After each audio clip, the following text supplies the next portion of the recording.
Donc on va méditer maintenant.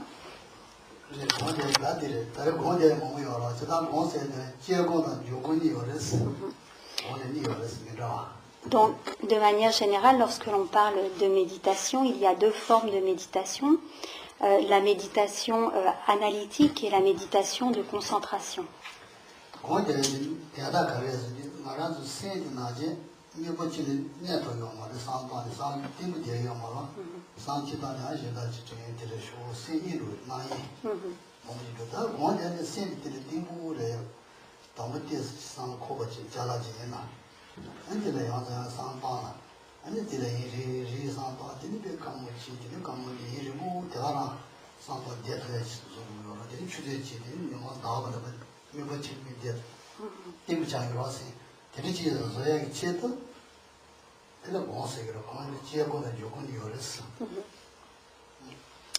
S'entraîner à la méditation, c'est en fait s'entraîner à stabiliser notre esprit sur un point ou sur un objet.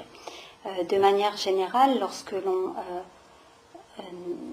essaie de placer, qu'on n'est pas entraîné, que l'on essaie de placer son esprit sur un objet de méditation, l'esprit va bouger, il va être instable, il va passer d'une idée à une autre.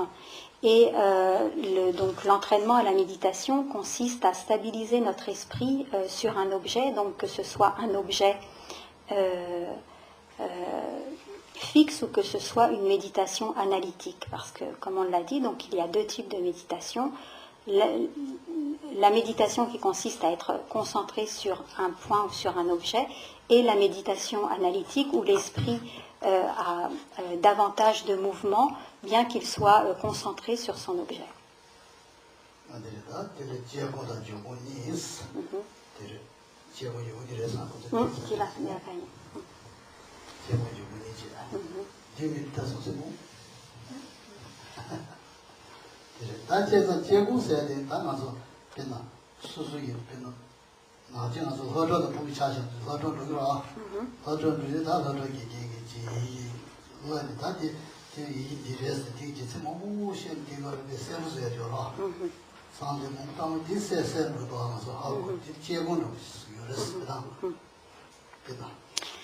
En ce qui concerne la méditation analytique, on peut faire une analogie avec un petit enfant qui apprend à lire. Donc lorsqu'un enfant apprend à lire, au début c'est vraiment pas clair du tout, il a du mal à déchiffrer, il a du mal à lire, il a du mal à reconnaître les lettres, et puis petit à petit, à force de s'entraîner, il va arriver à lire de mieux en mieux et arriver finalement à lire parfaitement.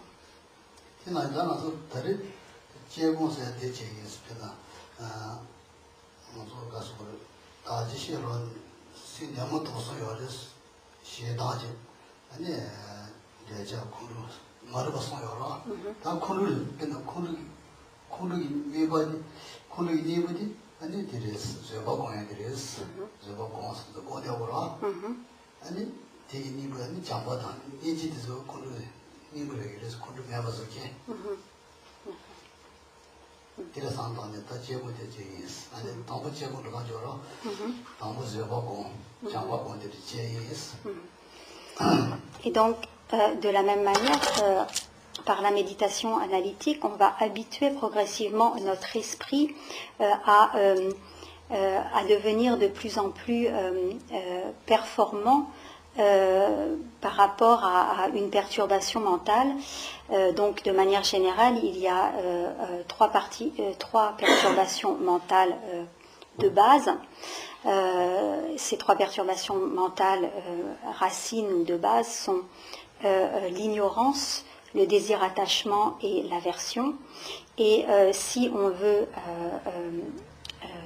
agir sur l'aversion, on va s'entraîner en méditant sur la patience, sur les vertus de la patience, et on va développer également l'amour et la compassion. Donc les remèdes à cette aversion seront la méditation à la patience, à la compassion et à l'amour.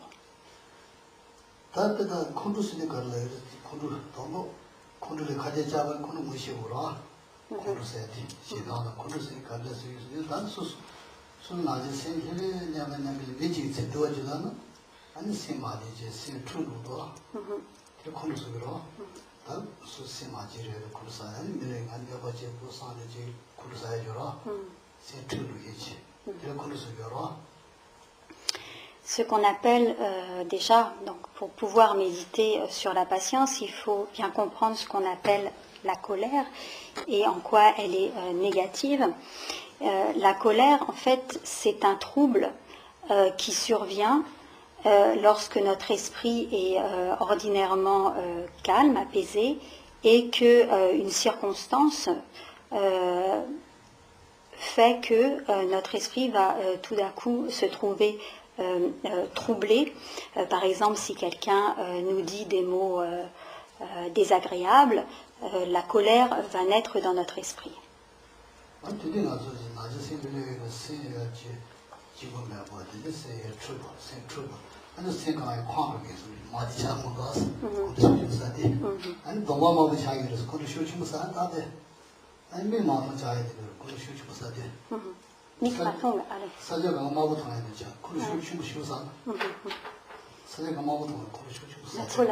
Voix rouge,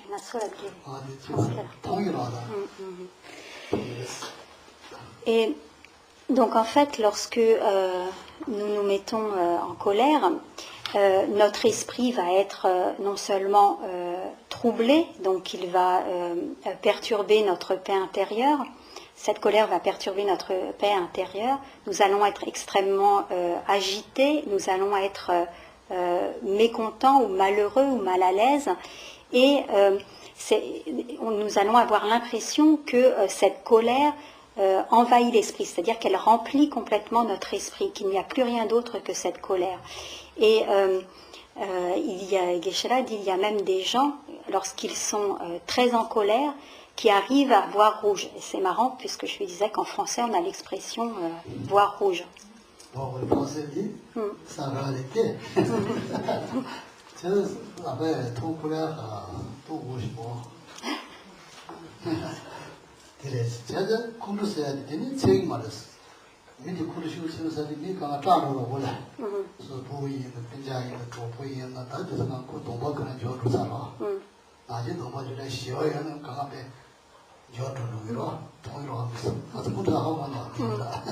Et les symptômes vraiment qui montrent que l'esprit est vraiment envahi par la colère, c'est que quelqu'un qui développe la colère, qui ne la stoppe pas lorsqu'elle commence à apparaître, peut finir par voir tout le monde, ses propres enfants, ses propres parents, avec colère, c'est-à-dire finit par prendre tout le monde en grippe et à être en colère, même envers les personnes qui ne nous ont rien fait.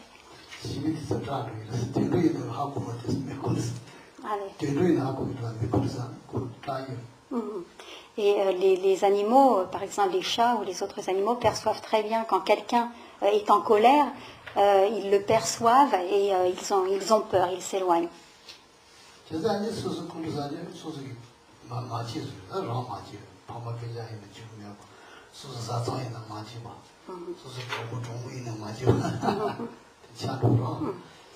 Et les effets de la colère peuvent être extrêmement dévastateurs, donc non seulement pour soi-même, donc ça détruit notre propre paix de l'esprit, ça rend mécontent ou malheureux notre entourage, dans le cadre d'un couple, dans le cadre d'une famille, entre amis. Donc les effets de la colère sont très facilement perceptibles, les effets négatifs.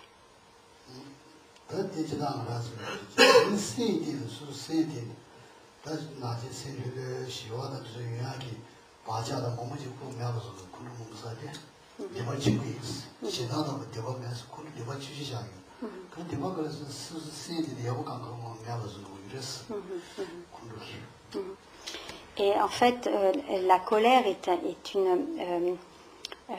littéralement une faute extrêmement grave dans la mesure où elle nuit de manière directe, de manière très conséquente et sur nous-mêmes, donc cette colère va avoir pour effet de détruire la paix et la tranquillité de l'esprit.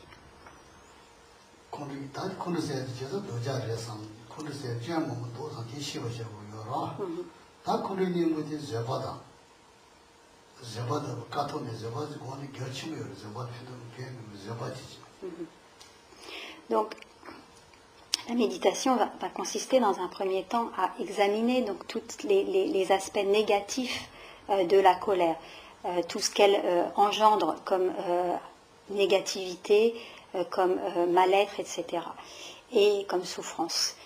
Et dans un second temps, donc, on va réfléchir aux vertus de la patience.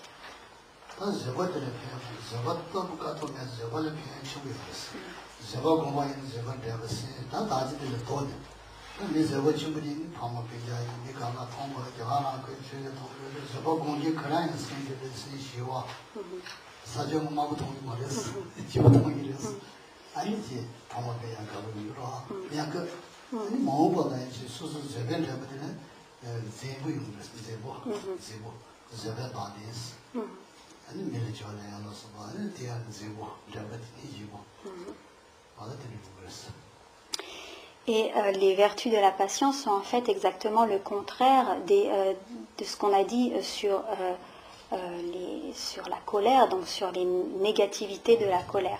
Si les personnes patientes, donc non seulement sont elles-mêmes plus heureuses, mais autour d'elles, donc que ce soit dans la famille, les couples, les amis, etc., donc dans les relations en général, les personnes calmes, patientes, ont comme influe sur les autres et leur permettent justement d'être elles-mêmes plus calmes. Donc cette patience a des vertus sur soi-même et également sur les autres. Elle facilite également les relations.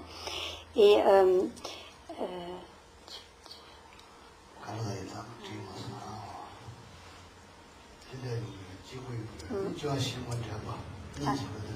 tirer. Et également, donc, pour les vies futures, la pratique de la patience permet d'obtenir un certain charisme, une certaine d'être attirant pour les autres, et donc les autres viendront naturellement à nous en résultat donc de cette pratique de la patience.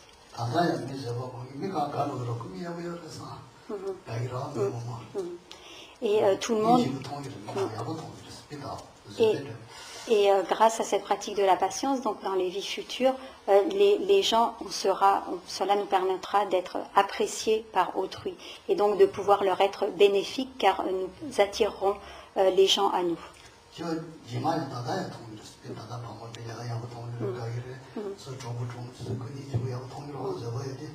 Dans les vies futures, mais également dans cette existence tout de suite, les effets seront ressentis. Donc quelqu'un de patient, de calme, de compatissant sera aimé, les gens recherchent la compagnie de telle personne. Et donc cela facilite les relations et cela permet donc d'aider plus facilement autrui.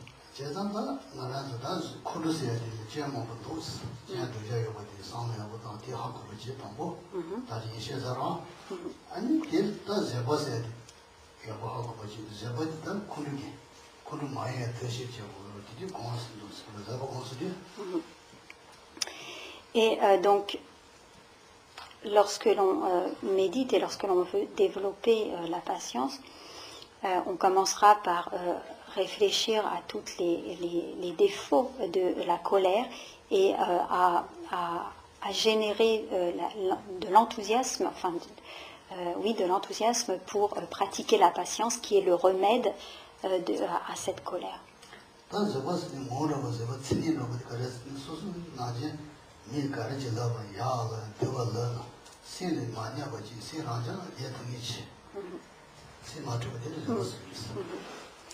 La définition de la patience, c'est le fait de rester comme imperturbable, de ne pas être troublé lorsque certaines conditions adverses, comme le fait de recevoir des critiques ou des paroles désagréables, se présentent. Donc, garder l'esprit impassible constitue, c'est cela la définition de la patience.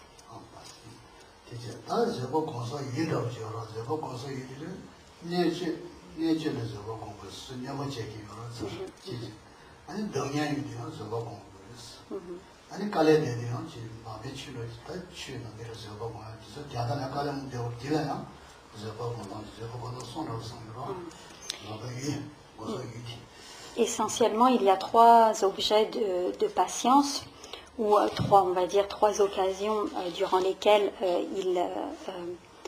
nous pouvons nous entraîner à la patience. Donc, la première forme de patience est celle que nous déployons, celle qu'on vient d'expliquer, que nous déployons lorsque quelqu'un veut nous nuire. Donc, le fait de ne pas être perturbé, de rester impassible, c'est la première forme de patience.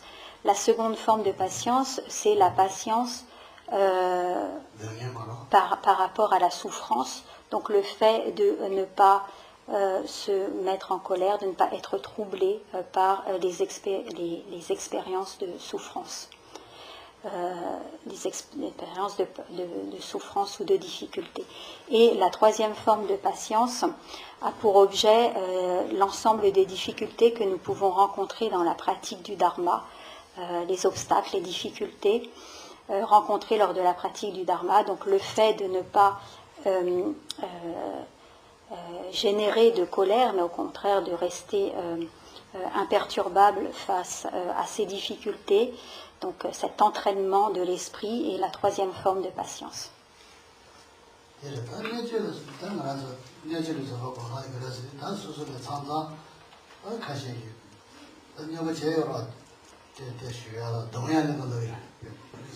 Souffrance.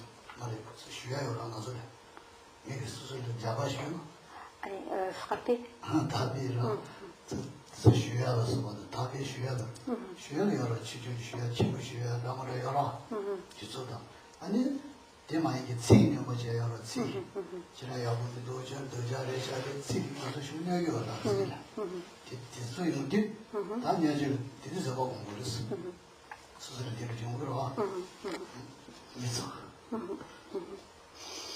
Donc, en pratique, cet entraînement aboutit au fait que lorsque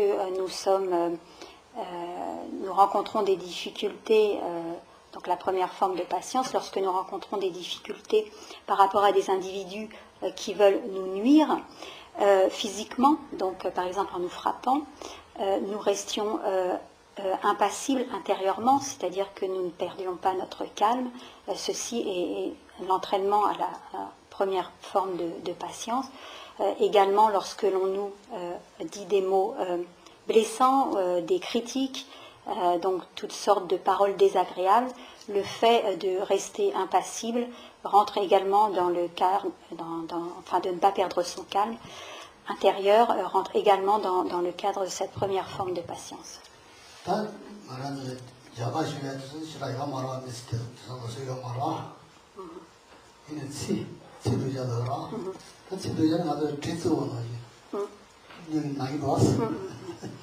Donc il y a moins, certainement, c'est souhaitable qu'il y ait moins de situations dans lesquelles nous nous fassions frapper. Donc c'est moins courant d'être frappé que de subir des paroles méchantes ou des paroles brutales, des critiques.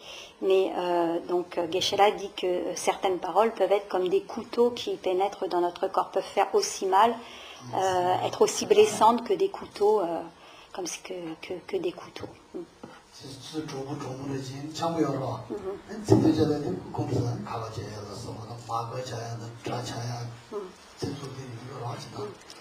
Par exemple, dans un couple ou dans des relations où les personnes sont très proches, certains mots peuvent causer des douleurs telles que les gens se séparent. 다들 이제 저거 공부를 했어. 저거 그래서 공부를 했어. 비나스 다수스기 다수스 조모 아다수스기 다야버지 조모 아다수스 보고 저 된지기 다 차는 치도야 되기로. 이제 나상고 치도야 상대 마다버지. 그 가르쳐야 이나 데리고를 가면도 나지 되는 상황에 데리고를 강에 치고 주었어요. 그 세지고여서 말이야. 나는 그런 때지 가서 다 들이상 먹었어. 나상 코코를 가져야는 또 상황하다지.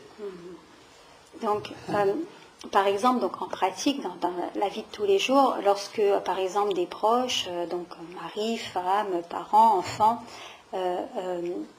nous disent des choses désagréables, des mots un peu violents, brutaux, nous répondent mal, etc.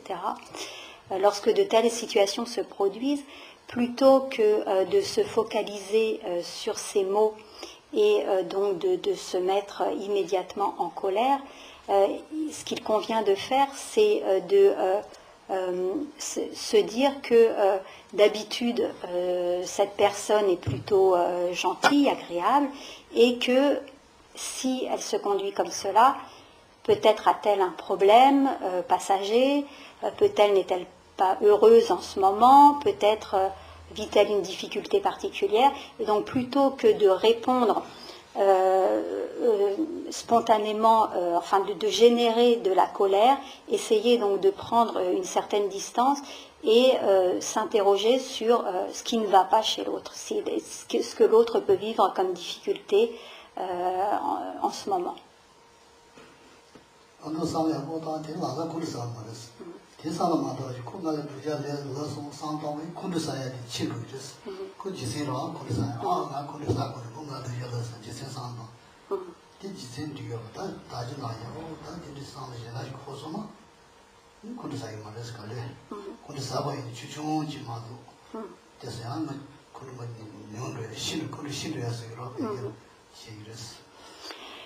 Si on agit de cette façon, avec ce genre de réflexion, on ne se mettra pas en colère ou alors très peu.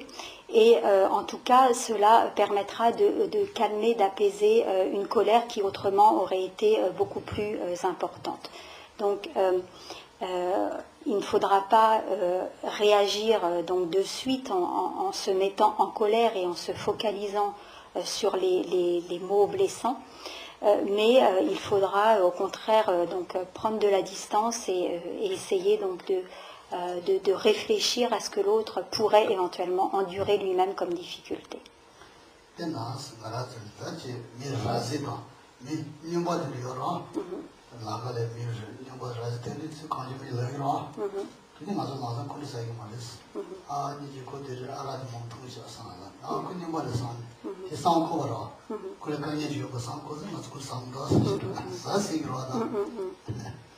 Par exemple, si nous promenons et que nous croisons le chemin d'une personne ivre ou de quelqu'un dont on sait qu'il est dément,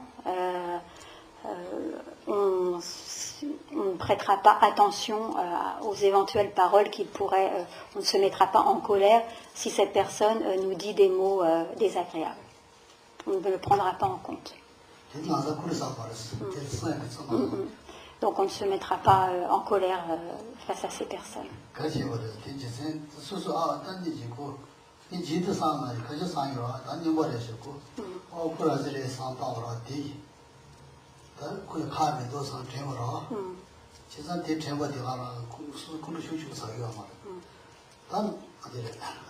On pensera plutôt, c'est pas de sa faute, le pauvre, c'est malheureux, quelle tristesse, ou ce genre de pensée en voyant ce genre de situation.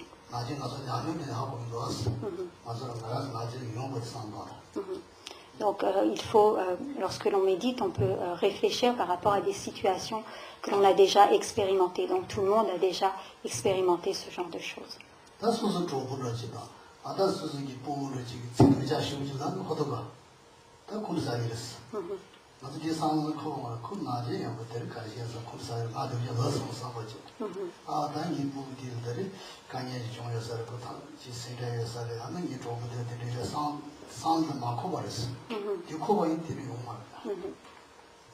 Et donc, lorsque un proche, par exemple, un enfant, ou dans un couple, ou un parent,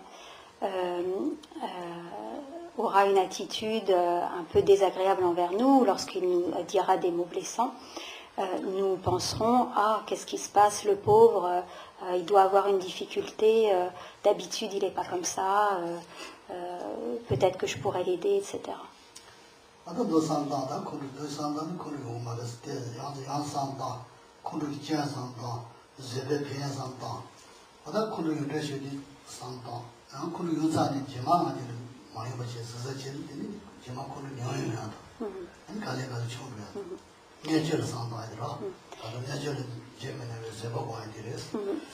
Donc, la manière de méditer sur la patience et la manière de développer la patience, c'est donc dans un premier temps donc, de réfléchir aux défauts inhérents à la colère, à l'aversion, aux qualités inhérentes à la patience, à la compassion, à l'amour des autres, et également en pratique, lorsque nous sommes confrontés, en dehors de la méditation, à des situations telles que celles que l'on a décrites, d'essayer donc justement de ne pas immédiatement se mettre en colère, mais au contraire de considérer que les personnes qui prononcent des paroles blessantes ou des critiques ou ce genre de choses sont certainement sous l'emprise d'une perturbation, sous l'emprise d'une difficulté, et donc développer en pratique de la compassion et de la patience envers elles.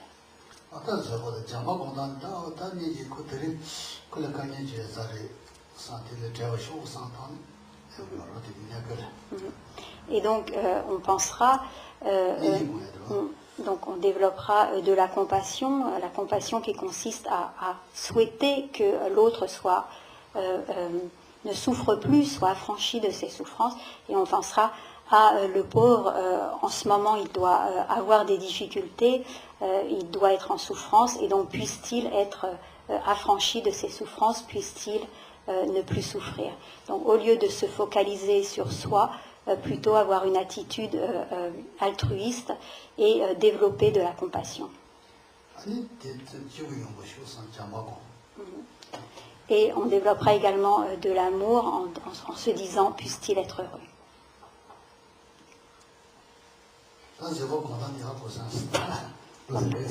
Est-ce que vous avez compris pour le principe la manière de...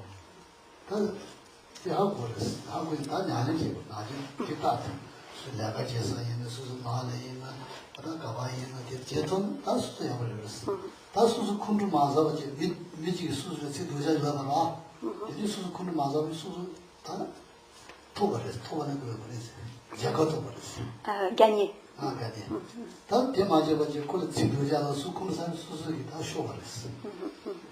Perdu.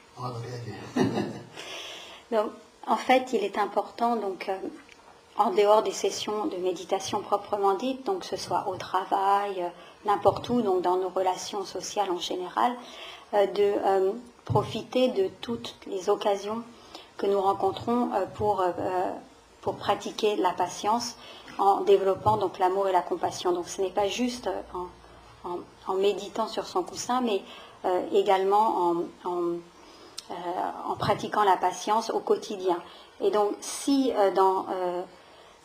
dans certaines situations, plutôt que de nous mettre en colère, nous réussissons à avoir de la patience, à développer amour et compassion, alors on considérera qu'on a marqué un point, en quelque sorte que l'on a gagné. Et au contraire, si on se met en colère, il faudra comme comptabiliser les points et se dire, cette fois-ci, j'ai perdu.